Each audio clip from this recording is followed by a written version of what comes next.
je vous propose à présent de découvrir la définition des différents termes qui composent cet acronyme, donc l'acronyme FoodMap.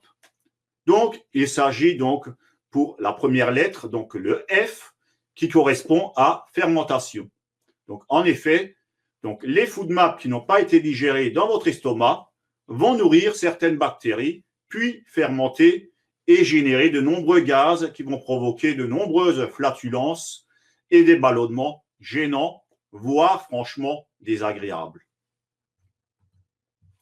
Ensuite, le O, la deuxième lettre, qui correspond à oligosaccharides.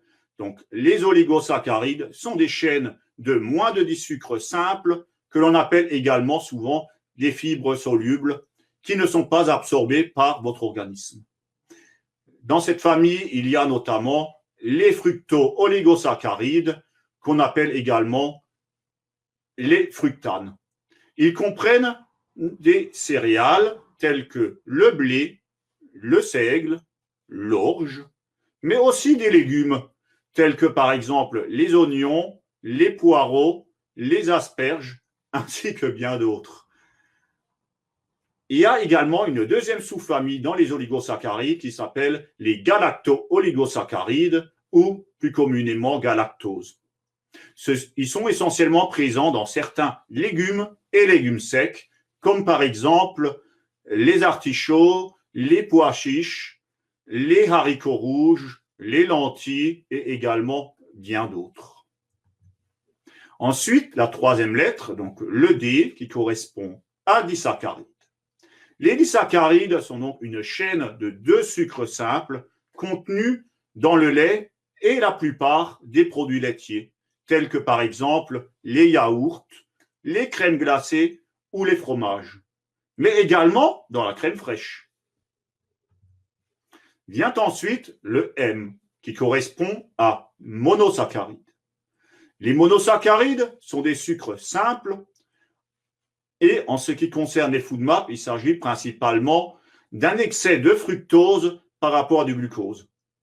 Donc, effectivement, ils confèrent une saveur sucrée que l'on retrouve dans de nombreuses présentations. Du coup, effectivement, on peut se demander si c'est le cas de tous les disaccharides, mais comme je viens de vous le dire un petit peu à l'instant, j'ai un peu vendu la mèche. Donc, ceux qui causent bien problème, c'est bien ceux qui ont un taux de fructose plus élevé par rapport au glucose. Donc, de ce fait-là, ils causent des réactions de vos intestins suite à une mauvaise assimilation. Et donc, on les retrouve dans certains fruits et certains légumes, mais également dans le miel. Mais pour la plupart du temps, il s'agit bien souvent de bonbons, de pâtisseries ou de confitures où effectivement on utilise ce genre de produits. Ensuite vient le A. Le A correspond à ond. Donc c'est un mot anglais qui fait la liaison effectivement au niveau de l'acronyme FoodMap. Donc ces petites lettres permettent de mieux prononcer le nom. Donc, effectivement, essayez de dire FODMAP. C'est peut-être pas facile, quoi. Avec le A, FoodMap, c'est quand même beaucoup plus facile que FODMAP. Voilà. Donc, son seul intérêt est de permettre une meilleure prononciation. Mais bon, voilà, ça aide quand même à dire le nom de l'acronyme. Donc, ensuite, la dernière lettre, donc c'est le P qui correspond à polyol.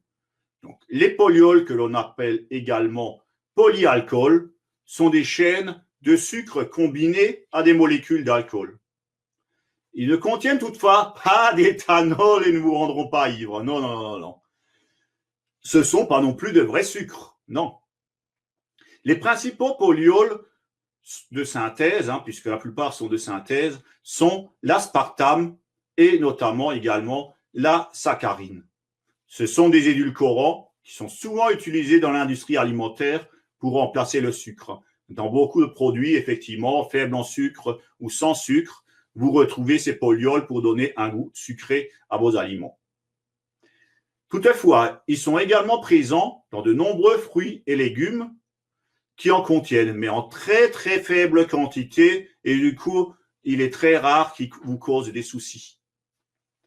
Donc, il s'agit notamment du sorbitol, que l'on retrouve donc dans des fruits secs, des fruits à noyaux, tels que par exemple les pommes, les abricots, les dattes, les figues, les nectarines, les pêches, les prunes, les poires, les pruneaux et même également le raisin. On le retrouve également très souvent dans des aliments et des boissons sans sucre, y compris dans des pâtes à tartiner, des gelées de fruits ou des bonbons mous.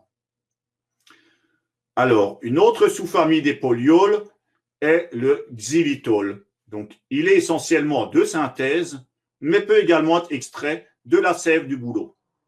On le trouve également en infime quantité dans le chou-fleur, dans les fraises, les framboises.